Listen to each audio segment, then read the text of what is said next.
Hey guys, welcome to another episode of Maneuver Life Radio. This is episode 2. We're going to do a Q&A. I'm Tony. I'm Dean. So we're going to jump in right into a Q&A here. We got a lot of questions emailed to us. That's going to be at mnvr.life at gmail.com. So we got a lot of emails over here to preview these. The first question we've got is from Michelle. It's about a young adult son who doesn't seem well and he's lacking in hygiene and direction. So she reached out to us and she's got basically a question about her son and how he's not doing too well in his life and she wants some direction for him. So Dean and I had a little back and forth on it and we gave her some good advice on what she can do and what he should do. So that one's interesting because it involves a lot of like different dynamics with the mother and the child, maternal stuff. So that's the first question, but and then Dean will cover the second one. The second question we had today was from Kevin. He had a dust up with his girlfriend. They're both mid 20s and they had a pretty bad fight. He's wondering, first of all, if the relationship is salvageable and what he should be doing going forward. Me and Tony immediately came to a very strong conclusion on this one. Basically, gave him some pretty direct advice, some tough love, and instructing him really on how to correct this situation for future relationships. Right. And then our final question today was from John, and that was about how it's a man who's being quote unquote treated like a bad husband slash father for working long hours for his family. And Dean and I had a pretty interesting back and forth on this one. We actually disagreed a little bit, but mostly you can get into that later. But it was interesting, a little disagreement we had about that. But generally speaking, we gave this guy some good advice, and I think he's on the right path already. So it's a little refreshing to hear that he already is on the right path. So just a little note about these questions is we are coming into these questions cold, if you will, meaning like some of these for the first two. This is the first time we were able to read these, and we read these live. So we hadn't discussed this stuff before. So it is interesting to kind of give a back and forth dialogue of what we both really genuinely feel about these questions without like pre-discussing them. So that'll be interesting. You'll get to see a lot of that cool stuff. So if you guys get some value out of this, go ahead and like and subscribe, obviously, and it'll help us grow the channel. And like I said, shoot us an email and we'll answer your questions live. So with that, I kick it over to Yep. Dean. Yeah, enjoy the video, guys. Hope you get some out of it. Alrighty. Yo, how's it going, man? Oh, man, how are you doing? Good. So we to kind of readdress this question and before we talked a little bit before we started recording here, um, I have a client. He's saying that he asked me, "Hey, man, I'm trying to lose weight. What should be the target goal for me? Like, what's a good number to lose weight to?" And I just mentioned to him, "Hey, man, like, setting a goal is generally okay in some cases, just to have a general goal for a number. But I think it's more important to focus on the process of losing weight, or the process of whatever you're doing. But in this case, this gentleman was trying to Yeah, lose weight. So the phrase you used was that the process is the goal. yeah, I guess that's exactly the phrase, right? Is the process is the goal. So in this case, this gentleman had said, "Hey, I want to be, let's just say he was 280 or 290. He wants to go down to 220." And I said, "Hey, like 220, that's a good number, but are you going to go get to 220 and then just suddenly stop doing what you were doing at 225? Are you going to be at 245 and then say, 'Hey, I'm only 15 pounds from my goal. I can just give up?'" That's my point. Is if you had an arbitrary 220 number, is that going to make it easier for you to slip back into bad habits? Is that going to make it easier for you to say, "Hey, I'm done doing all the good stuff that I was doing to get down to 220"? You know, what do you think Right. about that?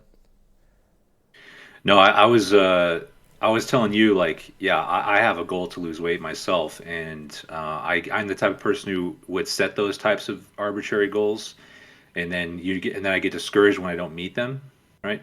So I think lately I've been much better at doing exactly that. the the whole deal is I'm gonna live a healthier life, period, and the result will just happen naturally. Like the question is, am I gonna get down to 220 or whatever my goal weight might happen to be? Uh, that's not even it shouldn't even really be the question in your head. The question is going to be, are you going to do your intermittent fasting for 24 hours and Right. then consume 1,000 calories, making sure you're going to the gym 3 times a week? Uh, if you're doing that, if that's your goal, then obviously the weight loss is going to just be a natural result of that. Right. And that philosophy applies to everything, right? Yeah, I mean, and this is easier to kind of get because a lot of people are sitting here thinking, "Hey, man, I don't care how much I lose. I just want to be attractive. I don't want to. I just want to be look good naked. I want to look good with a shirt on. I want to look good for. You don't care about a number, right? They just have a number in Yeah. their head because people like round numbers, and it's interesting if you ask somebody in Canada or maybe not Canada, but if you ask somebody in Europe, hey, what's your goal? They're gonna say kilos, right? They're gonna say some other round number that like 224.6. They're gonna say some weird number of pounds to you, and you're gonna say, what's that? Oh, it's 100 kilo. Yeah. Okay, so Yeah. it really depends, and I think this number getting fixated on a number is very much like, as you were pointing out, not really the issue, right? The issue is, and again, it's easier to describe this for people that are actually trying to gain weight. It's not that many. It's a different situation, but if you're trying to gain muscle or just get bigger, and you say, hey, I'm trying to, my goal is to bench press like 225 pounds or 315 pounds. Okay, again, it's a number you're setting. So we get to this issue where, okay, let's say your goal is to bench 315. When you get to 280 and it gets really hard to get from 280 to 285, are you going to give up? I mean, 90% of people are not going to be able to bench 285. But if they get to that number, 280, and then they can't, 285 won't go, they're going to have to go from 280 to 281 and then to 283. They're going to have to go up by little pound jumps here and there to facilitate an adaptation, right? So the Yeah. process isn't just simply, oh, hey, let me add 5 pounds every time I come into the gym. The process is Monday I did X, right? So Wednesday I'm doing Y, and then Friday I'll do Z. Iterate, iterate, iterate. Maybe it becomes monthly gains instead of weekly gains, where it initially starts off as daily gains, but it always is the same process of doing a little bit more than last time I came in, and the next time I don't know when I'm going to be at 315. That's not going to. I can't tell you. Hey, I'm 315 on March 7th of 2026. I will be bench pressing 315. No one says that ever, right? Yeah. It's Yeah. not healthy, right? It's Yeah. not a way to. No human thinks like that. So I guess Right. what would you tell my Right. client here? He's trying to specifically. He's 28 years old. He's trying to get to. He said he wants to be at 220 because he's overweight. He's 290, 285, 290 pounds, like 5'11", pretty big guy, pretty wide guy, and he wants to get in shape because he obviously wants a girlfriend, and he doesn't think women view him as attractive because he's overweight. So what would you tell him?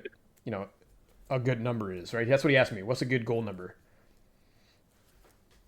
So I would, I think the best thing to do is to simplify the problem as much as you possibly can, right? Like when you put those types of external numbers or any sort of concrete goal on the question, it you do two things. Number one, you make it very likely, maybe much more likely at least, that you're going to fail, right? Because if you don't hit that number, you're going to have a day in mind. I need to be this weight by this time, and if I don't get that, it's going to be a discouragement. And then when you don't meet that goal, you're going to quit. You're highly likely to just give up. Like, screw it. I didn't make it. I'll try again some other time, right? So you do. That's one problem with it. The second problem with it is that, let's say you do make your goal. Well, now what? Like, now what do you do? So you're just going to set another one? You're just going to keep doing that over and over? Like, is that so clearly, like, you have an end result in mind? Even if you make it to that end result, you're still not really, you're just creating another problem for yourself once you get that far. So what you need to do is strip away the external things that you have your mindset on, and instead say, what am I really pursuing? And if you're saying, I want a girlfriend, I want to look better, I want to feel better, etc. Well, those are all side effects, right? So the main thing you're really trying to do is be healthier and live a healthier life. And Right, that's a choice you make immediately. That's just, you just start doing that. You just start right. doing that immediately. And there's no end result there. It's just, I've flipped the switch, and now I'm going to start being healthier. Period. Let So me if let somebody me came and said, go ahead. Yeah, go ahead. somebody said, "What's a good number?" I would say that's the wrong way to approach it. What you want to say is, "What's the correct mindset to be in?" The mindset is, "I'm a healthy person, and I'm eating healthy, and I'm doing X, Y, and Z." And period. End of story. Everything else is going to come after that. And would you say this person will know the number when he gets to that number? He'll know, oh, hey, I made it. Or is it somebody that slowly he might even he forget about that number? He might just think, hey, I've been doing 58 weeks of 1,200 calories a day, 1,500, whatever the number is, right? The calorie number, and I've been consistent about this. I've had one cheat day, it was my whatever, but I've been pretty consistent about this, and I feel better in 9, 10 different aspects that I didn't even think about, right? Like you were saying, it's all side Yeah. effects. The process of Yeah. going from eating junk food, eating whatever you don't count anything, to consistently eating exactly what you need to eat because you know you're in 100% control of that situation. It's a pretty big process, right? It's something that Yeah. changes people. It changes people Yep. when they think, hey, I'm only going to be a slave to Winchells, Lay's, all these big corporations that give me all these calories. But then you go from that to, hey, I have to wake up tomorrow. I'm not going to think about what's for dinner. I bought it, or I already bought all the groceries. I know exactly what it's going to be. It's all written down in my journal, right? It's already all logged down. I Yep. don't have to think about that. That's already Yep. done. So that whole process changes the way people think about it bleeds into. I notice for some clients, it bleeds into their other parts of their lives. So if you Yes. could touch on that Yep. to kind of wrap up on this guy, do you think this guy is going to benefit in other aspects of his life just by default, just if he sets a process, if he sets a goal, etc., for these calories in, calories out? Yeah, absolutely. Yeah. And also even just to touch on the point of the goal setting as well, because goals are great. I mean, you should have a set list of goals, but the point is to make those goals something that's achievable on a daily basis, right? Like, and it's so, for example, your goal is to quote unquote lose weight, right? Really, your goal is to be healthier. That's Mm-hmm. actually your goal, Mm-hmm. is to be healthier. If you put a number on that, let's say I just want to get down to 220. Well, what if I don't feel good at 220? What if I'm weaker at 220? What if I have no energy? What if or what if I feel like I'm still too big, right? Like, so again, the goal itself is not the goal. The goal is the process that you're Right. following, The process and is the goal. and absolutely. Yeah, exactly, and exactly what you said. It's going to bleed into the other things of your life. If your goal is to lose weight, then if you're the type of person who really wants to have the checklist and say I did this, this, and that, then you put on there. I went to the store. I bought X healthy foods. I cooked it and I ate it, and boom, you check off those goals, and you've got the dopamine hit if that's what Right. you need, Right. and that keeps you going. Well, the But tough part about this that guy, you and a lot of people in his yeah, situation, is it's not only the stuff they did do, but it's most importantly the stuff they don't do. You see what I'm saying with this?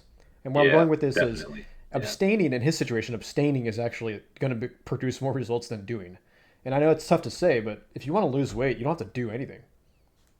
right, You don't have to do anything. right, You need to abstain from certain things. So yep, it's just going to bleed into his life if he abstains from certain foods. He's going to abstain from other things, and I think you know where I'm going with this. But let's just use a different example. If he's going to work and it's abstaining, let's say he wants to get a promotion at work, same guy, different goal. Hey, I want to be a manager at my job. Okay, well, yeah, you need to abstain from distractions. You need to abstain from certain things at work that will prevent you from hitting metrics that allow you to facilitate this promotion, right? So I'm going to tell him almost the same thing, but it's just it's a different formula. It's a different packaging. You see what I'm saying with that? yeah. Absolutely. Yep. Yeah, it's a universal philosophy for the self-improvement, right? Like you don't need there's no trick to anything. There's no magic trick to any little thing you want to achieve in your life. You simply strip away those external factors, isolate this is what I need to do to achieve what I really want, to get what I really want, and then Right. just make those things your goal and do that on a daily basis. And yeah, Right. that applies to everything. Right. And I think a little bit of a different situation would be if you're trying to gain weight, like the example the other guy gave. Abstaining in that situation is actually it's different. You can't really abstain from much to gain weight. You have to actually actively you have to eat a lot. You have to eat and sleep and everything. Mhm. So it's a different. It's two sides of a different, almost a different coin, right? But I Yeah. think the principles are I the mean, there same. could just to add one little thing. I mean, there could be things you abstain there, right? Like if you want to gain weight and you need to be, let's say you need to be in the gym at a certain time. That means you can't stay out late partying the night Yep. before, right? Yep. You can't go out drinking. You can't put yourself in a position where you're gonna give yourself an out or Yeah. some kind of excuse like I'm tired, I'm hungover. So you do have to abstain from certain things as well. So that's probably true for Do you think everything. that if you spent as somebody you mentioned you were dieting, do you think that a full day of let's say you're fasting and not your situation, but let's say you're fasting till 8 p.m. or you're fasting till 6 p.m. Mm. and you do a 6 p.m. meal, one meal a day. If you are able to abstain all the way to 6 p.m. and then 6 p.m. rolls around and you say, hey, let me have let me have a bunch of carbs, let me have a bunch of ice cream, let me have a bunch of stuff that's not like steak or what have you.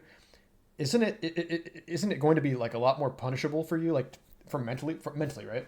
Because you're Yeah, spent all day abstaining, right? And then now you're going to ruin that right. with something that's not Yeah. going to help you. It's just going to put you two steps back. It's like, why did you abstain instead of Yeah, exactly. Yeah, and that's a big problem too, because I do that. I'm right now. I'm fasting for 20 hours, and I'll probably go for another 3 or 4. And yeah, it's the temptation is strong to just splurge. But then, as you said, the if you let yourself do that, if you don't abstain from that urge, then it's like a waste. You completely waste it. You might as well have just eaten all day long, right? It doesn't. It does There's accrue, no and point if you're it gonna accrues go. guilt. It accrues guilt, and that guilt Yeah. should be a motivator for you. Like people say, "Oh, don't Yes. feel guilty about X, Y, and Z." People are all full of they're all full, you know what they're full of. And the thing Yep. is, they need to be told, "Hey, if you're feeling guilty about something, there's probably a reason. Examine why and figure out what the Yeah. issue is." And maybe it's a good reason, Yes. good thing that you're feeling guilty about it, right? Maybe it's a guilty Yeah. conscience that's going to drive you to get to that 220 number that you think you're going to be at. But you ought to be walking around at Yeah. 240. This gentleman ought to be walking around at 240, but he thinks Yeah. 220, so Yeah. I don't Yeah. know, but we'll see. But I'll Uh, tell you this: when he yeah. gets to 240, he's going to be. I mean, he's going to be very, very confident and very, very happy with what he looks like at 240. For Yeah. 5'11", he's 280 right now, dude. Yeah. This That's guy's got great. potential, man. Yeah, but I don't know if you Definitely. want to take Ex- it. You want to take over some of these emails we got in and kind of go from there. Yeah. So that's a perfect transition, by the way. So the first question I wanted to go over with you because basically you said guilt should be a motivator for you, right? So 100%. uh, now from the Christian worldview, I believe that all of the all of the negative or positive emotions you have in this world, all the experiences you get, are pushing you towards something, right? So it's not to be ignored. If you're anxious, if you're depressed, if you're guilty, and on the reverse, if you're happy and you feel fulfilled, these are all markers that you shouldn't ignore. So I have a controversial opinion. Depression really isn't real, right? It's not a real thing. You can feel depressed, and you can have some things in your life that are making you feel that way, but you yourself are not depressed. You are not a broken, at least in that way. You're not like mentally unbalanced or whatever because you're depressed. There's a, I think there's a in the vast majority of cases, and probably every case, but I won't go that far. So I'll just say the vast majority of cases, you simply have something going on in your life that you're not addressing that's causing you to feel these negative emotions, and that's good. That's a good thing that you have that because that's your motivator. That's how you. If you're feeling these things, you need to stop and take stock and say, what is it in my life that's causing me to feel this, and how can I correct it? Right. So the first question we had is directly related to this. So this is from Michelle. Okay, and she's writing us. She's got a question about her son. Okay, Okay. so she said her young. What's that? I said okay. I'm reading the email from Michelle here with you. Yeah. Okay. So I'll read it out loud. Hmm. It's somewhat long. Maybe I'll skip some parts of this. Anyway, she says, when my son was young, he was a ball of energy, talkative. He was an intense studier and a phenomenal student, off the charts intelligence, never sick, took karate lessons and nearly got his black belt before band and school kept him too busy. Fast forward to the end of the pandemic.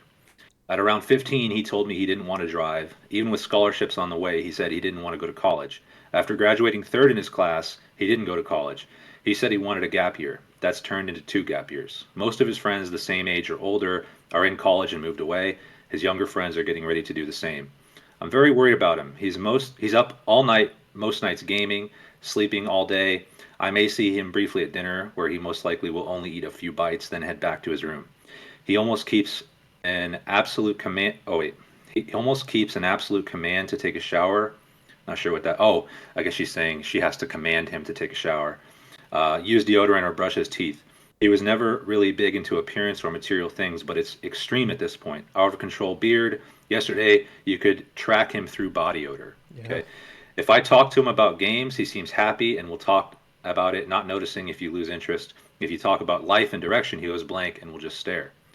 I miss my crazy little boy. He was so much potential, but no ambition.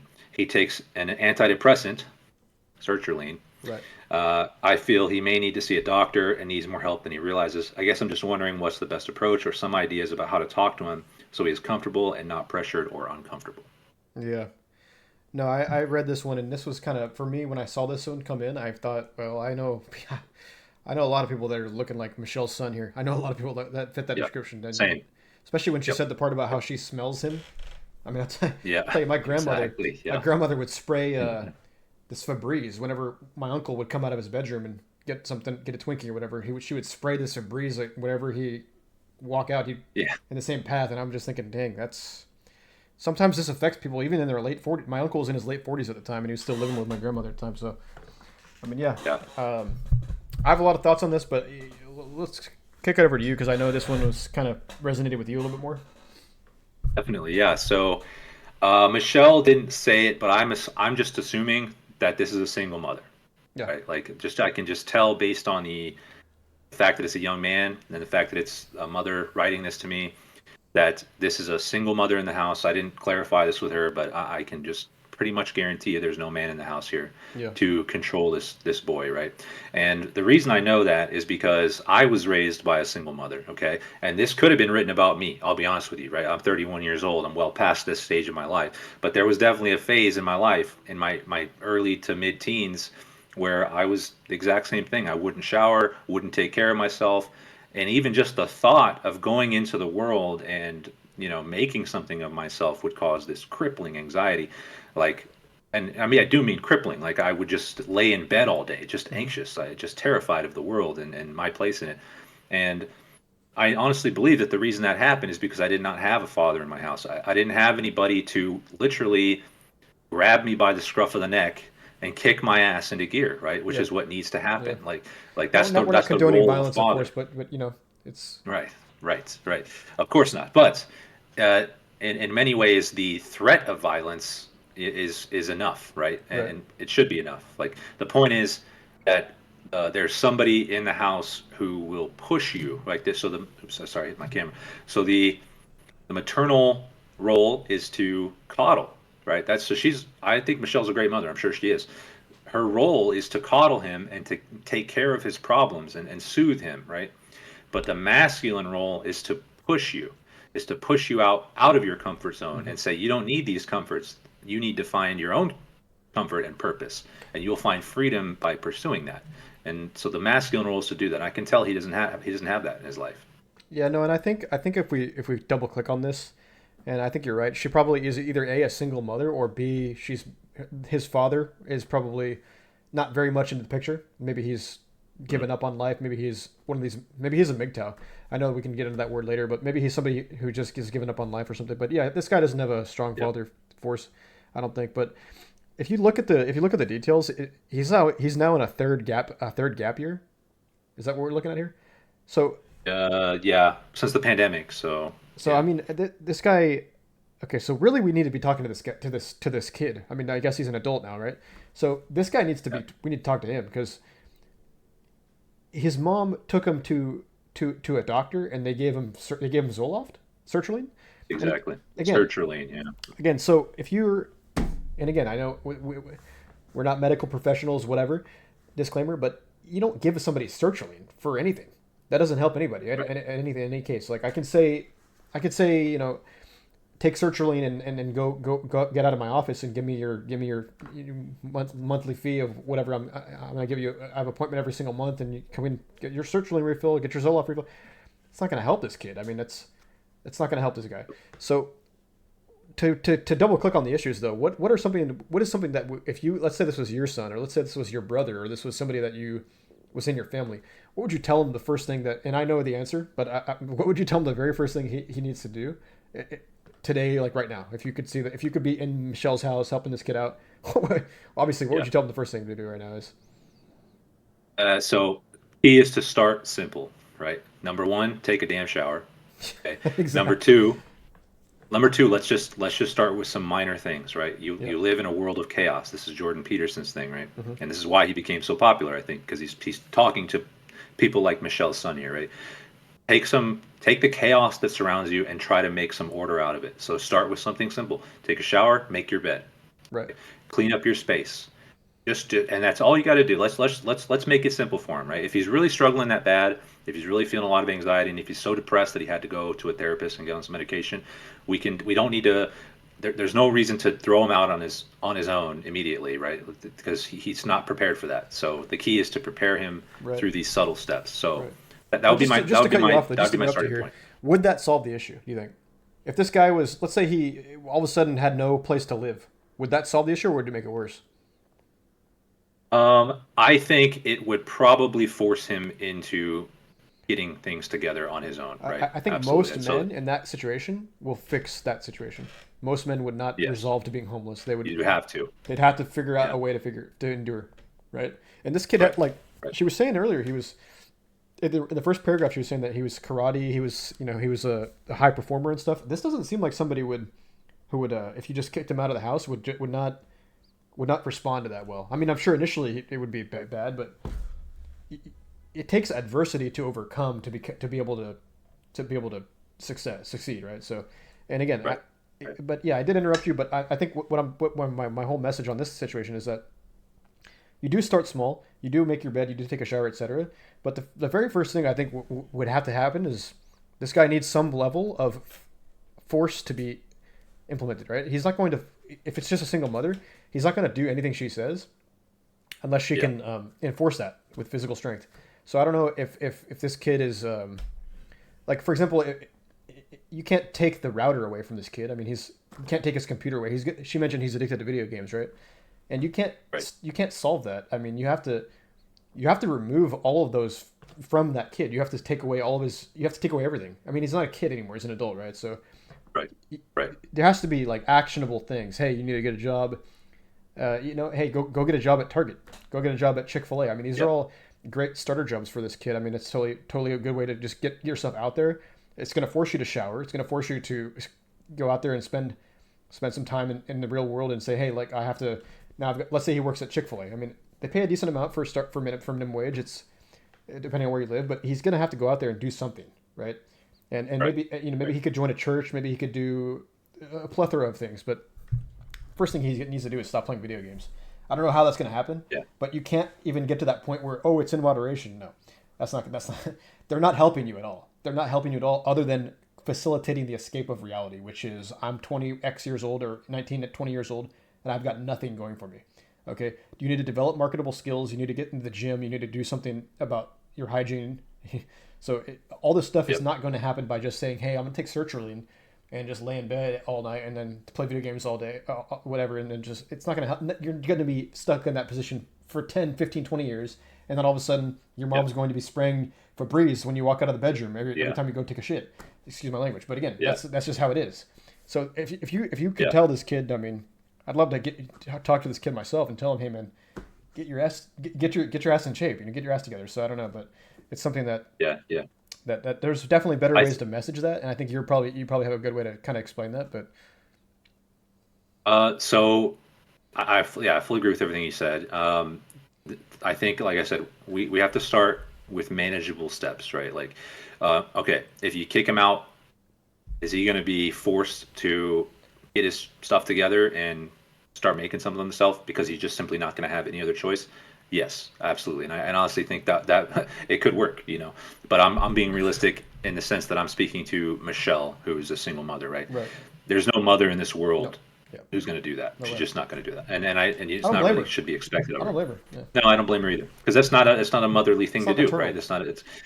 It's not. So, to Michelle, I would say this: you there's a certain point, and I'm not trying to tell her how to be a mom because she has a lot more experience than me on this. But I will say this: as a man, there is a certain point in your life where you need to separate yourself from your mother, right? You need to break that relationship and reform it into something else, right? Like you grow up as a little boy, coddled by your mother. You go every you're hurt, you have a wound, whatever you go run to her. She makes it better. That's her point. And if she's done a good job, and I think Michelle has in many ways, she's probably done too good of a job at that because he feels so safe with her. He feels so comfortable. In fact, that's the only place he feels safe is in the home that she made for him.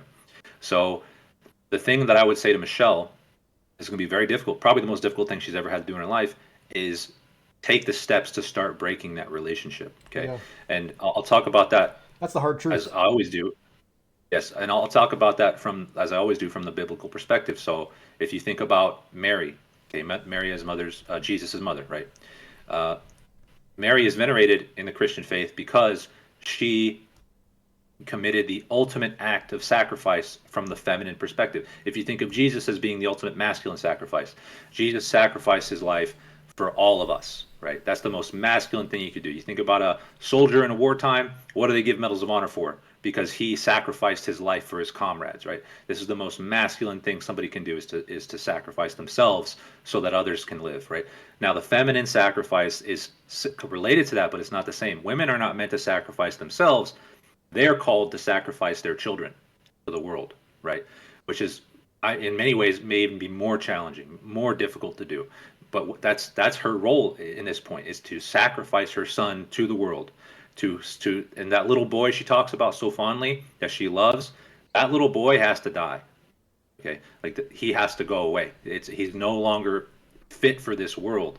That little boy is, well, let's put it this way, he's already dead, right? What you have now is a man who is inhabiting the mindset of that little boy, and that's an abomination. That can't continue.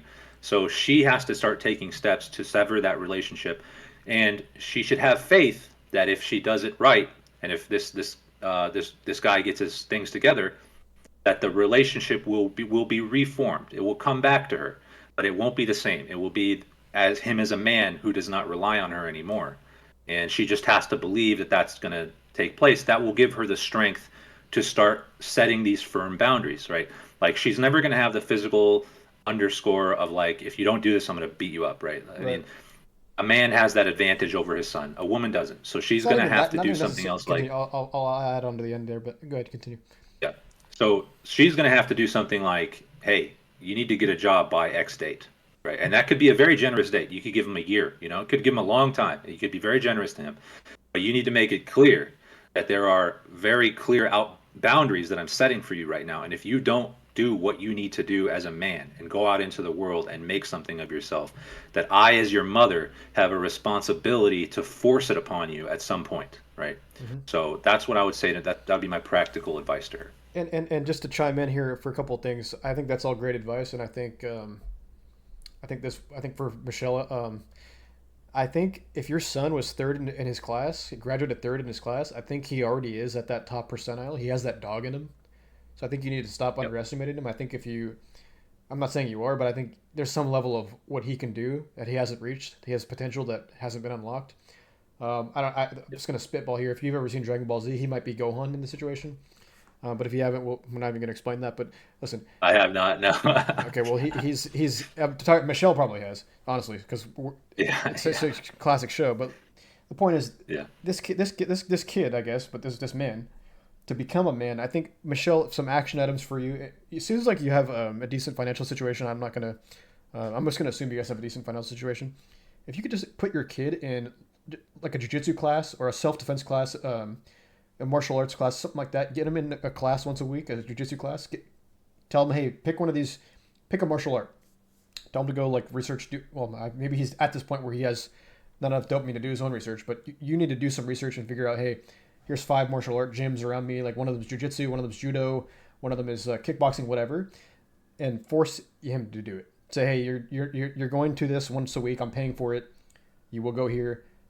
Take his Ethernet cable, take his computer, whatever you have to do. I mean, I don't know if you can do that. Sadly, pay somebody to do it. I don't know. You got to do something, but make sure he goes to that once a week. He'll start. It's just that alone. If you do nothing else, just that alone, you're gonna start to notice the difference in about 2 months. Just that alone.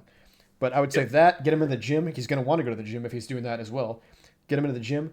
Get him make sure he gets a job. That's if he's doing nothing, get him a job. It has to be, and he's not too good to work at Chick-fil-A, or he's not too good to work at Target. Like, that's exactly the demographic of people who need to work at these places. So get him a job, and I know you can't do this for him, so you have to enforce that he does this stuff. So it's a lot of this comes down to enforcing this stuff. But these are the Yep. stuff that I would. These are like some low hanging stuff that I would just jump into that could be life changing for him in this moment, because he's at a right now. It sounds like he's 18, 19, and he's at the prime. Almost, he's approaching the prime of his physical life. So he needs to. Yep. You're making a big Yeah. deal. A big deal. Don't waste it. Yeah, it's going to be a big deal here. So if you can get him into I don't know if you agree with me on this, Dean, but if you can get him into like a jujitsu class or something, get him rolling around, like he's going to be teaching him a lot. Yeah. And Yeah. he sounds like a smart guy. Yeah. So Absolutely. if you do that and then tell him to, hey, maybe jump into some community college. I know it's, again, you're not too good for that. Again, this might be the perfect kid for that. Jump into some community college or jump into an apprenticeship program or something, and get him in something. Yeah. And you have to be okay with, as Dean was saying earlier, you're no longer the mother of a 7-year-old. You know, you're now Yeah. like almost Yeah. think of it like you're the roommate of a guy who doesn't shower. Think of it like that if you can. I know Yeah. it's impossible to think of it like that, but think of it like that if you can because that's what he is. He's a roommate that's not paying rent. He's Right. That's what you have to think about it like. So you got to be ruthless and say, hey, your computer is gone, your router gone, Ethernet cable gone, whatever gone, and he just so that he knows like that you can actually enforce this stuff because Right. otherwise nothing's going to happen and he's going to be playing Minecraft for the Yeah. next 10 years in your house and he's never going to get a girlfriend, he's never going to get a job, he's never going to get married, he's never going to have kids. Like this literally will Right. never this is not and again it's this guy will change for the better if you start implementing these small things. So I don't know. If you want Yeah. to add anything to that? Yeah. Just just to wrap that up, I think the key thing here is men need toughness. That's how you can show your love to him, Michelle, is to be tough to him because men respond to that. It's men are not women. Women may wilt away from something like that, but a man will see that as that challenge and rise to it, and he may buck you. He's not going to be too happy about that, right? This is not going to be a fun conversation. He's not going to see it your way and decide to change. You have to force him to accept these consequences and to see, you know, where his life's going to go. And if you don't do that, if you're not willing to do that, the world will do it for you. And the world will be way less kind and productive about it than you are, right? It's going to be much more brutal if he has to learn this lesson on his own than if you can take the steps today to start encouraging him on that Right. path. So thanks for reaching out to us, Michelle, and we hope your situation gets better. If you have any more follow up questions, just shoot us an email. Um, Yep. all right. So I have another question in here. I think this one's from Kevin. Um, it's talking about it's a 26-year-old male, Kevin. Did you read this email about things got heated between my girlfriend and I? Yeah. Yep. So do Yep. you want to go over that one next, or do Read you that think one. I could read it. you want to read Yeah, I it? can read it. I don't mind it. Yeah. Yeah. All right, I'll read it. Okay, so Kevin says he's 26, his girlfriend is 24. They got into an argument this weekend over her attitude. It started by her being upset and cursing me out because I was dressed too nicely. I own a construction company, so I'm rarely wearing anything nice. I responded that I went on a date with her mom. Her mom lives 8 hours away. I was trying to break the tension and make a joke. Okay. Later that night, she slept in the guest bedroom, which I thought some distance between us might be what she needed. She decided that she wasn't done with the relationship and wanted to move Sh- out, sh- but it would take her a couple of weeks to find a new place. As she was moving her stuff into the spare bedroom, she started throwing things and breaking her own stuff, so I recorded what happened for my safety. We went no contact until Sunday when I asked her to consider a couples counseling session because we have been together for 3 years and I feel like it's something I would like to salvage. She told me no and that she couldn't stand the sight of me, so I told her I would leave for the night and packed up the dog and the cat. I made it down the street when I got a call from the police for a domestic dispute. Her parents had called in a report against me. I met them and showed them videos I had taken, and they asked me if I wanted to press any charges against her, which I refused. Monday morning, they came and moved all her things out and took some of my belongings, which I don't necessarily care about. They did leave her desk and a bunch of other items that I wouldn't like to return to her, or that I would like to return to her and discuss what happened. I feel blindsided by the entire deal. I am responsible for the financials and cooking in our relationship because she doesn't make the same amount of money I do. Then she'll call me stupid for not finishing my degree and say that she's smarter than me because she has. I really do care about her and I want things to work, but wanted to ask you, how would you go about everything? Thanks for listening. So, Kevin, you obviously this hopefully this is obvious, but you need to break up with this girl. Hopefully this is obvious. You need to stop talking to her. Yeah. But it's not. Yep. This isn't Yep. even. This is like there's a lot to this story that wasn't told. This is just the final event. This is the catalyst. This woman will never be attracted to you ever again. You need to accept that. If somebody Right. and again, I'm not sugarcoating this at all. If a woman at all, I'm just reading paragraph 2. If a woman says to you that she's sleeping in the guest bedroom and you are okay with that, you don't think that that's cause for any kind of concern. You just think that she's, as you said, she's decided that she was done with the relationship and wanted to move out, but it'll take her a couple weeks. She's at that point, and she's then going to break stuff around you. And she thinks it's okay to do that. She doesn't respect you. She's not attracted to you. She never will be. So Yep. something happened. I don't know if it was a long accrual of stuff because you probably did love this woman and she probably did love you for a little while. But something must have happened. A bunch of small things I imagine happened to a point where she felt not. I don't want to say threatened around you, but not she's not afraid of consequences when you do stuff like this because she doesn't view you as attractive, really view you as somebody who provides her safety and Yeah. security. So that's a red flag for me already. I hope that I can see some people going on the other side and saying, oh, you need to reach out to her and salvage it. There's nothing to salvage. This is over. We'll get more into it. I know this is like just the brunt of it, but you need to be brunt forced, I think, to hear this, the hard truth. And I think Dean, Yeah. I'll kick it over to Dean, but after we'll get some prescriptions for this. But this is the first thing. My first reaction is this is over, and Yeah. you need to accept that. So kick it over to Dean, and then we'll Yep. get into some logistics of what you can do moving forward. Yeah, I fully back everything you just said. That the relationship is over. It's not salvageable. You could make a fool of yourself by trying, and I don't recommend you do that. You should return her stuff to her. If she wants to have a conversation, you know, I'm almost of two minds about that even because, frankly, there's nothing salvageable here. There's no reason to even really entertain her excuses. She's going to come, especially if she's changed her mind, if she's over her emotional swing and she wants to come back, she's going to say everything you want to hear. She's going to tell you, I know I did wrong. I'm going to do better next time. Here's the reality of the situation, Kevin. Um, she does not respect you, right? Like, and here's the thing in a relationship as a man, once you've lost the respect, there's nothing left. There's nothing left. She does not respect you. She may love you. And this is kind of a sad thing about women. And it's sad for them and it's sad for men. But if a woman does not respect you, she cannot treat you the way you need to be treated in a relationship, even if she does actually love you. And she's going to come down from her emotional high that she's on, and she's going to realize what a fool she made of herself, and she's going to regret it, right? But the fact is that even if you are able to forgive her, that simple act of forgiveness on your end will be perceived as weakness, right? Because she's already crossed a line that she never should have been able to cross, and if you let her come back, the respect is gone. It's never coming back.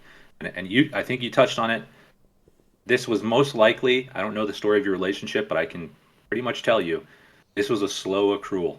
Okay, there were probably millions of little tiny things that she did that were testing you, and you failed those tests. The only reason she got to this point is because you didn't put your foot down at some earlier stage of this. There was some minor transgression she committed somewhere else in the relationship that you let go. You didn't address. You didn't force her to take accountability for these things. And as a result, she kept pushing further and further and further. So that's one thing you have to understand in your next relationship. This one is dead, Kevin. Please believe Yeah. me. In your next relationship, you need to understand that a woman's job, not job, her role is going to be to test you as a man. And this never stops. Never in your whole life will this stop. You meet the most perfect woman who loves you and is wonderful and sweet and amazing.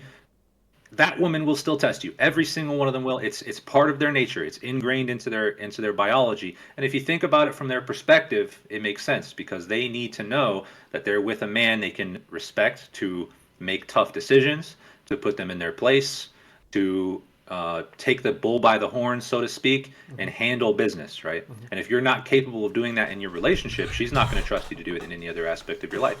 So you need to understand that these little tests are going to constantly arise. You got to be prepared for them. And frankly, you need to put your foot down much sooner before this situation blows up in your face again. Right.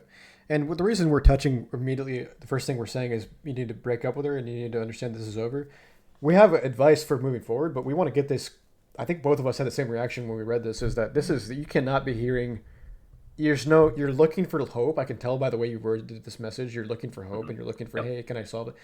You got to be hearing the hard truth, which is this is not salvageable and this is not something you want to move forward with first before we even go to what you should do next. Because if you start Yep. thinking, oh hey, I can salvage this and what have you, you're already in the wrong mindset, man. And listen, I want you to do two things. First of all, I want you to write down a list of 5 things that you think maybe that you did in front of her that would allow her to think it's okay to break stuff in front of you. Okay, so do that for me if you can, and send me a follow up email. I'd love to read that and stuff. But if you could do that, you can start to introspect and say, hey, maybe I was doing this or that. Maybe that was the one time at the restaurant when she complained that I didn't tip high enough or what have you. And you facilitated and you said how you capitulated and you said, oh, you know what, you're right, I should tip 25%. I just I couldn't do the math in my head. Whatever excuse, small things like that. I know that sounds ridiculous, but small things like that where you're paying for a dinner and then she says, hey, why aren't you tipping 20%? Well, first of all, why are you even looking at the bill? You're not my wife. You're my girlfriend. I'm paying for your to have it. I'm paying for our dinner. So if I'm going to pay for the dinner, I'm deciding what the tip is. Okay. Now that's some small thing. I know that probably there's something like that that has happened over and over again with you and this woman. But the reason I ask you to do that is because I want you to introspect and see for yourself what caused this stuff, right? And part two is I Yep. want you to understand. Think about this. Think about if you're this woman, and don't think of it for her, but from her perspective, if she comes back to you and you allow her to apologize, like Dean was saying, if you allow her to say what needs to be said and manipulate the situation to think, oh, it's okay, it's not that big of a deal, and then you get back with her. Let's say you get back with her, and then a couple of years you're here with her for another year. Okay, what is stopping? What is she going to think about your own boundaries when one day, like for example, if she can get away with breaking stuff in front of you, and then I don't know if she called the police, but I'm just going to say she did. So if she could break stuff in front of you and then call police and accuse you of domestic violence, what do you think she's going to think she can get away with next? Or worse, what do you think she's going to think you're going to allow other people to do to both of you guys?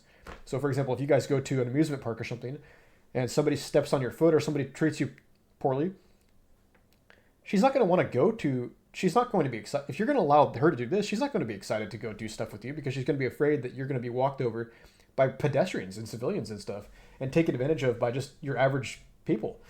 And that's what happens in this world when you go to even a market. If you go to if you have any type of product that you buy, customer service says, hey, you know what, I don't really think I want to help you fix your issue, and you just say, well, okay, I think that's fair, you don't get paid enough, that's fair. No, that's exactly what you're going to do if you're going to allow this woman to walk all over you and do this stuff and let her back into your life. And then she's going to pick up on that and know that. So if she can know that about you, she's not going to want to do things with you. So just think about that from her perspective. But mainly just, I want you to write those 5 things down and send us an email and say, this is what caused her to be feeling like she has no consequences for breaking stuff in front of me and getting to that Yep. level. You know what I mean?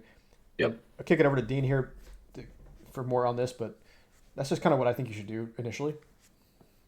Yeah, I just have one final thought. I mean, I agree with your prescription. I don't really have anything to add there, but just in case you still don't believe us that the relationship is over. And by the way, we didn't discuss these in advance, so I didn't know exactly what Tony was going to say about this. But I mean, I had a pretty good idea, and clearly both of us heard that and immediately came to the same conclusion. So, but just to underscore which I think what they said in what he said in the story is that actually it was her parents that called the police.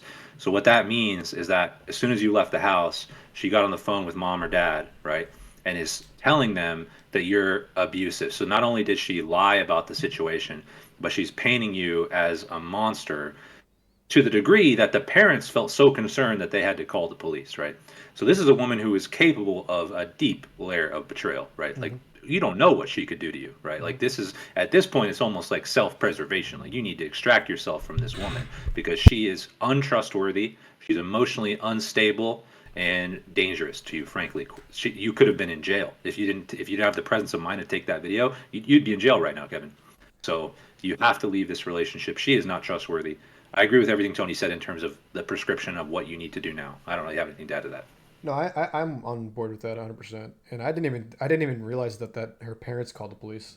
That means that she Yeah. told them the story, and her dad is probably a man, so he probably got defensive and said, "Hey, what are you doing to my daughter?" So, I mean, Yep.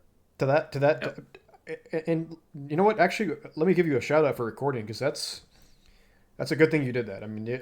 yeah, That you was a could. smart thing. This might be a Yeah. question. You might have had to send us an email from jail if you if you didn't Right. record that. Exactly.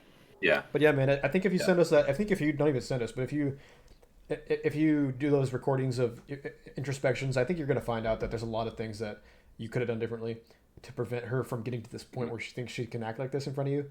And I think if you want to get into the details, just like send us another email and we'll get back to you. But I think you're going to find that more successful relationships in the future are going to occur, and it's going to be better for your side of the relationship too. If it's better for both sides, the woman wants to feel safe around you, right? Safe and secure.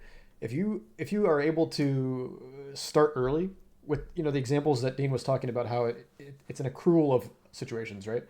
If you're able to get those tests, pass those tests, if you will, early, uh, and pass them over time, she's going to slowly and slowly get more and more accustomed to being safe around you and feeling safety and security around you. And that's a better. That's Right. a. It's a very very very good situation when your woman feels safe and secure around you because she is going to be vulnerable, be relaxed, and be maternal. All the good things that are out of the relationship. So Yeah. it's tough love on Yep. this situation, but I believe that you can move forward, and you're going to find somebody else, of course, based on numbers. So yeah, shoot us that email. Yep. Yep. Yeah. Everything's a lesson, Kevin. So make sure to internalize this one. Yeah. So All right. we've got a couple more emails here. Which one do you want to go through? I think we have got. I got this guy. I got this guy. This guy John sent me an email saying, Why do I get treated like a bad husband slash father for working long hours for my family?" Okay. Yeah, that's a Do good we? one. I can Yeah, read this this is a one good here. one. I think this one I read, and Okay. I really was like, I was just, you know what I'm saying? Like sometimes you Yeah. read these and you're Oh like, yeah. okay, I can understand that. I was that kid. I smelled bad, etc. Or whatever. But Yeah. sometimes you read these and you're like, oh man, I just really want to. I want to do something. Yeah. I want to help this guy out. You know what I mean? I really want to just help this. I want to help him Yeah. out. You know what I'm saying? Yeah. And Yeah. I The was reading masculine urge to this. assist. Yeah, man. Yeah. So I'll read this one Hmm. out loud. This was John. He emailed us on Thursday. So he said, "Why do I get treated like a bad husband slash father for working long hours for my family?" Basically, the title worked around 150 hours to 170 hours every 2 weeks. So it's about 80 hours a week, 90 hours. 75, 80 a Yes, week. yeah. Yeah. Usually it falls around 160, so about 80 hours a week. So that's two full time Okay. jobs, right? Yeah. Yeah. Probably had Yeah. 4 or 5 days off total since last May. Have a house that will be paid for within 1 to 2 years. Rarely spend money on myself. Clothes are basically rags stained from oil, grease, sawdust with holes in them. Home is never without food. Bills are paid. Children want children want for nothing and never have to miss out on any extracurricular activities or school or church. So what he's saying is his children they don't need anything. They have everything they want. Um, if wife wants something or wants to do something, it's never an issue. Children don't know what hunger is. Okay, they have good clothes, clean and safe home. Food is in the refrigerator. They're warm in the winter. They're cool in the summer. This guy's describing. This is what's. I pause while I'm reading this, man. This guy's describing like he's providing. That's a beautiful thing he's providing. It's just Yeah. a part of me is Absolutely. like, wow, this guy's Yeah. providing a good life for these kids. This is great. Definitely. But it's Yeah. tough to get through this, because you know where it goes. Yeah. But Yeah, I do. and I'm not laughing at you, John. I'm just saying like this is. The I'm situation, but not you. Yeah, Yeah. yeah, it's tough. I'm laughing at my own response to this, but okay. So anyway, back to what we say. The children are warm in the winter. They're cool in the summer. If they have a rather large college, they have a rather large college account, and for them to be able to afford a good education. If I have vacation, I use it to take my wife to see her family in. I'm not going to say the place, um, but he mentioned a place there. I don't drink, and I'm off work. Um, and if I'm off, I don't drink, and if I'm off work, I'm not with a home and a family. Okay, so that's basically like the context, the precursor to the storm, if you will. All right, so here we go. Mhm. Here's the complaint. With this being said, I'm constantly subjected to comments about how much I work for my wife, her family, and it feels like everyone I know. I'm treated as if I'm a bad husband and bad father because I work so much. I would rather be home with my wife and kids than at work. Yet I feel that my job is to provide for my family and set kids up for success. My body is falling apart because of this. I have a bad back, bad shoulder, bad elbow, bad hip, bad knees, and I'm going deaf in one ear. I'm willingly accepting this as the price to give my family a good life. Yet I'm treated like some kind of abuser. Okay. At the same time, my wife. This is so. Dude, it's hard to get through this. You see what I'm saying? It's Yeah. tough, but I'm gonna try to make it through this. At the same time, my wife has a family who are literally sorry trash. She has a cousin who is in his 40s, drug addict and drunk. He's in and out of jail. Lives with his 70-year-old mother, who is on a fixed income for her tiny apartment. He's a leech, and yet no negative words for him. He's doing so well now. This time he'll get clean. This time he'll find a job and stay there for more than a month. This time he won't steal from her. It's disgusting. This is what John said. So, Yeah. to summarize, why is it that I'm being treated as a bad husband slash father for working myself to death to provide for my family, while other men who are scum are given a pass? Why is society like this? I mean, so Yeah. So I mean, we part, definitely. I know you we go ahead. both definitely have some strong thoughts here. So we may slightly disagree. So I'll let you go first. I'll hear what you said. What you have Well, to I say. think for me, the first thing I want to know is okay. The first thing I got to say to this guy is shout out, like, good job, good shit on doing what you're doing. Like, it's very good to provide Yep. what you're providing for your kids. It's very honorable. But part of being a man and not going to want to hear this. You're not going to obviously want to hear this, but part of being a man is to provide for your family, regardless of their reaction, regardless of their support, regardless of the kind words, regardless of their. You don't do it so that they give you a hug and say, "Daddy, thank you, I love you." That's not why you do it. You do it because it's your job. Okay, and I can understand that you're upset because they're not because they're. I hope your kids aren't doing this, but if your wife is saying, "Hey, he just works so much," it's he works so much. He just works so much. He's works so much. He just works so much. Listen, I understand that that's frustrating, but it doesn't matter. It's not going to stop you from doing what you're doing. Okay, and she probably respects you because of it. Maybe not enough to not complain around you, but I'm sure if you just voiced her, "Hey, what are you doing? Look around you." Just say that to her. Look around you. What are you complaining Yeah. about? You got a roof. Yeah. All the stuff you listed to me. You got a roof. Your kids have food. Your kids have clothes. You're good. Everything's good. You want it to be not good? I'll spend some time with you and talk about your feelings. Like if you said that stuff to her, I'm kind of curious to see how she'd react, and that's why I'm hesitant to give a full advice on this because I don't know the context of other than vocal complaints. I don't know what you're saying. You're saying that you're being treated as like as if you're a bad husband. So I don't know if you're withholding information, saying hey, you're not telling us the full story. But from what you just said alone, there's no problem in my mind. Other than you need to put your foot down and say, hey, you need to stop. You need to be grateful for what's going on, and just tell her to tell your wife to and her friends and stuff. Every time they make a joke, right? All you need to do match their energy. And we go over this in chapter 2. You got to match their energy. So if they make a joke about you in a deprecating way, saying, "Oh, he's always at work and it's just he's a workaholic," all you need to do make a joke back. It's like, you know me, I love making money, Yeah. or I love providing. That's just me, the provider. Just always put that back in their head. Joke back with them. You know me, the provider. Yes, I like to provide. So I mean, it sounds, and again, I don't know the full context, but it sounds like you're being a little bit it's too sensitive. But we'll kick it over to Yeah. Dean to see what because he said we might disagree, but I think we're going to agree on this. But we'll see. Yeah. So we'll go try to go point by point. First thing, I agree with Tony.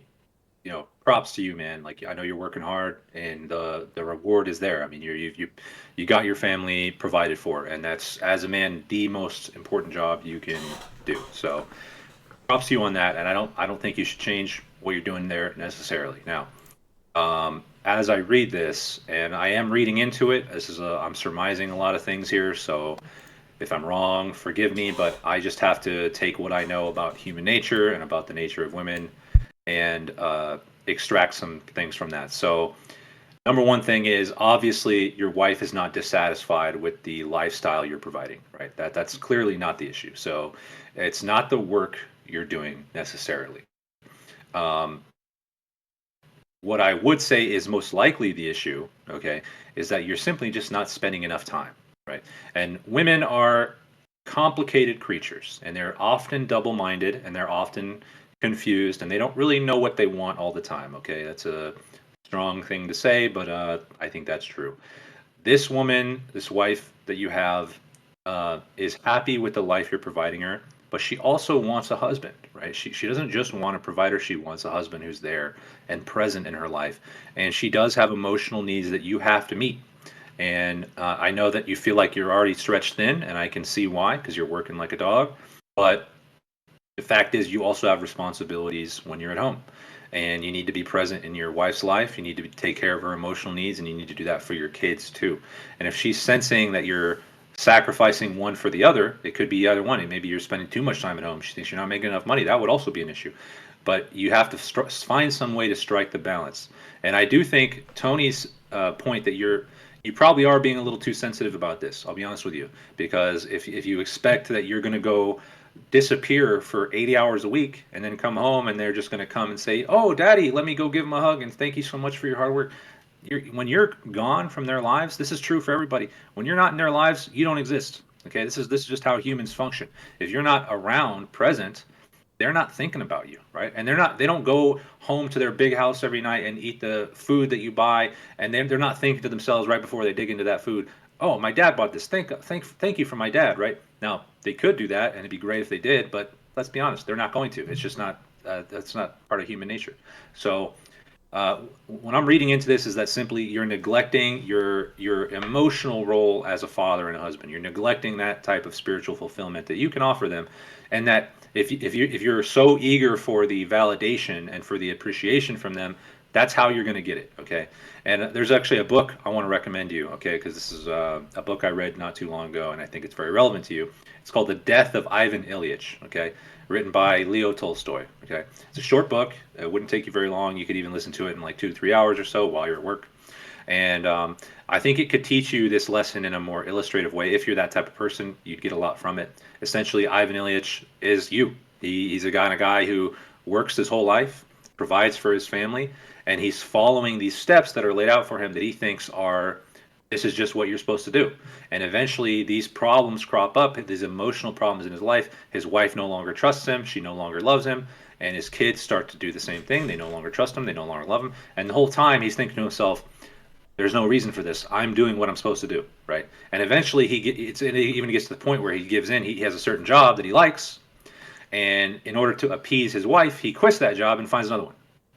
But she's still not happy because he still isn't really addressing that root cause, which is that they don't feel like you're a present husband and father, right? Right. And so now no longer he no longer has the job he likes. He has a job he hates, and he has these problems at home, and they never go away until the end of the book. And I'll let you read it for yourself. But that would be my prescription to you. You got to find a way to strike a better balance here. Okay, like I don't know your situation, if it's even possible for you to work less, but you may just have to stretch yourself even thinner. And this is where a good open type of conversation can help, because you can say to your wife and your kids, hey, I'm doing the very best I can here, and I can try harder to be more present in your life, and I can make that commitment to you. I don't know how much I can really do given what I've got going on at work, but I'm going to make my best effort to be present for you guys. And the only thing I ask in return is just that you appreciate what I'm sacrificing, right? Because I don't do this for fun. Like, I'm hurting out here. I got my body's falling apart. I'm wasting all, I'm not wasting, but I'm spending all my time at work, and it's hard for me, and I don't do this for fun. I do it because I want you guys to have the life that you deserve. So Right. have that type of open communication, address those emotional issues. Don't let it get away from you, because it's clearly coming to a head already. It's not too late, but you do need to get a hold of it really quickly. Yeah, definitely. And we'll put that link to that book in either a pinned comment or the description of the video, but right below the like button. But I think what the reason that our answers were slightly different is because I'm missing some. I think I'm missing some context here. Um, and yeah, I think with what Dean said, I want to emphasize what he said. That's of utmost importance. Your wife and your kids, they need to feel like you are present in their life. So if they aren't feeling like that, there probably is a reason. And I think the reason that I didn't go that angle, is because I saw what you said. Kind of saw what you said about your brother-in-law, or your cousin-in-law rather, and you seemed like you were comparing yourself to him in the way that your wife was talking about him or treated him. But I think you need to understand that the way this guy, this man, I'm going to say man, but with scare quotes, your cousin, your wife does not view this man as any type of person who is going to be able. He's not a real man. He's a shell of a man. He's a slave to addiction. He's a slave to impulses. And I don't think your wife is using good words about him in a way that is describing him other than she feels bad for him, and she wants him to have a good life. But for you, because I'm going to use your verbiage here. You're saying other men are other men who are scum are given a pass. That's what you said. So I don't think Yeah. they're given a pass. I don't think your cousin's given a pass. You're given the ultimate pass, is the privilege to be a husband and a father. Your cousin is not the father of your kids. He's not the husband of your wife. So it may sound like he's given a pass, but really it's pity. It's actually quite pathetic. The words that would describe, oh, it'll be fine this time and stuff. If she said that stuff about you, you would feel ultimate pity. You would feel ultimately that's not something you want to feel. But instead, she's critiquing, oh, he spends a lot of time at work. Okay, that's what we call one of those good problems. Okay, because if that's the issue, that's your only complaint, is that, oh, he's great everywhere, but he spends too much time at work, and it's just whatever. That's something you could fix, and that's a good thing too, because you now have, at least you have a job. This cousin of yours probably doesn't even have a job, and if you were to be described Right. by any woman, if any man like this gentleman, the cousin, no one is going to see this man as a high value man. They're going to be describing him as a child. He's a child. He can get it better. Maybe he's going to be fine next time. I promise. That's what we say to children. So you don't need to compare yourself to him in that way. Um, and I'm totally fine with comparing yourself to other men, and that's I think is a good thing to aspire to be better. But this guy, your leagues beyond this guy. Your leagues beyond him, and you don't need to worry about what people say about him because they're saying positive things to him for a different reason, because they think he needs to hear that stuff to be better. You don't need to hear that stuff to be better. Look at you. Look at paragraph one. You're Yep. providing your kids with whatever they need. You're providing your family with whatever they need. You don't need to hear kind words to do that. You've obviously done that already in the spite of bad words and bad mindset, etc. So I think this might be something like Dean said, an easy fix where you just make your family really feel like you're present there. I know if you're working 80 hours, I'm not going to tell you to work less. I'm not going to tell you to do that. But I'm going to tell you, like what he said, is the time that you do have with your family, make it count. Go to your kids, Yep. take them to the park, take them. I don't know how old your kids are. Take them to the park, take them somewhere. Take them somewhere they want to, and spend time with them. Pay attention to them. Don't go to the park and like read your phone while they're hanging out at the park. Don't go to Disneyland and just offset the entertainment to the Disney employees. Do something with them. Go play disc golf with your. I know it sounds a weird thing, but go play disc golf with your son or something, and have a conversation Yeah. about something that he likes talking about, and make him feel like you're part of his life. Make your daughter feel like you're part of his life. Make your wife feel special, man. Whatever you did to meet her, the stuff that you did that was turning her on in the very beginnings of the relationships, that makes her say, "Who is this guy? He's interesting. I want to have a family with this guy." Do that stuff again. Go on a date with her. Surprise her. Yeah. Do something game like to her. I guess use game if you will. Make her feel special. Do something cool. She's gonna think very positive about you if you do that. And if you start to do that stuff again, not to a point where it's rewarding her for negative behavior, but and we can get into that. But if just normal stuff like you were doing when you first started dating her, where you were courting her, if you do stuff like that again, and she's gonna start feeling positive, you spend some time with your kids and pay attention to them. I'm not saying you don't do this already, by the way, because you're missing. I'm missing context here, so I don't know. I'm assuming that some of this is missing, but love a follow up. But if this is happening, and you've changed a couple things and make them feel better, they're going to start saying better things about you to their friends, and I think that's the issue. You don't want your wife and her family to talk negatively about you in front of other people. It's disrespectful. But they're going to start changing their language to, oh, he works so hard, and the time he does spend with us, it's so great. He's like your super dad. He's super dad. He's super husband. Yeah. Like you could be that guy. You're already partly there. You have the actions halfway there. You've It's done the just hard part. exactly, Yeah. exactly. Yeah. But I think Yeah. I don't know. Go ahead and touch on that if you think. I agree with that. I agree with that.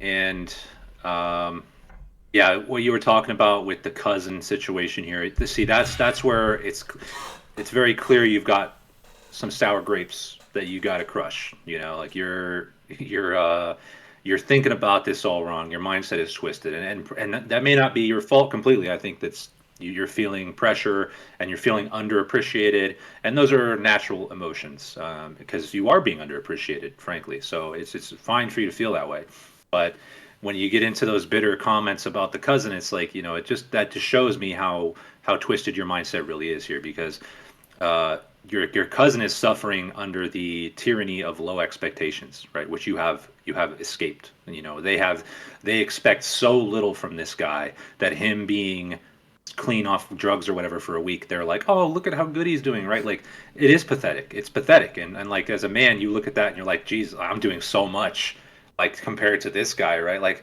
you are, and good for you, but like you don't want to be compared to somebody like that, man. Like that's completely another world. You're in a whole nother universe compared to that guy. Like he's got so many more problems than you do. So and in a way you're suffering simply because you have succeeded to such a high degree because they expect so much of you. And I get that the feeling of like, God, it's never enough. Like how much do I have to give? The answer is you have to give everything you're possible that is possible for you to give, right? And if you are comfortable that you are already doing that and they're still not appreciating you, I'm not really sure what I can say to you because I don't really have more advice. My only thing I can say is, as I said, I'm reading into it. I'm surmising some things from the text, but I would bet you anything that if you just did what Tony said and just make a concerted effort to be more present and to make it clear that you are trying to do that. Like tell them that. Be like, hey, I'm trying my best here. I want to be present. I want to make these times count, and I want to spend time as a family and be a present father and husband. And if you make it clear that you're doing everything you possibly can, I think that would ease a lot of concerns. That would lower the tension, It would ease your wife's anxiety, and exactly what Tony said. You can be the super dad. You've already done the hard part, man. Like getting the job in order, getting the finances right, getting your house in order. That is way more difficult than simply going to your wife and say, "Hey, I love you, and I'm going to try to be around a That's little the more easy as much as part. I possibly can." That's the That's dessert. easy. That That's is the so dessert easy. of the Yeah, situation. You're having to exactly. get to the pro. You already got to the Exactly. protein.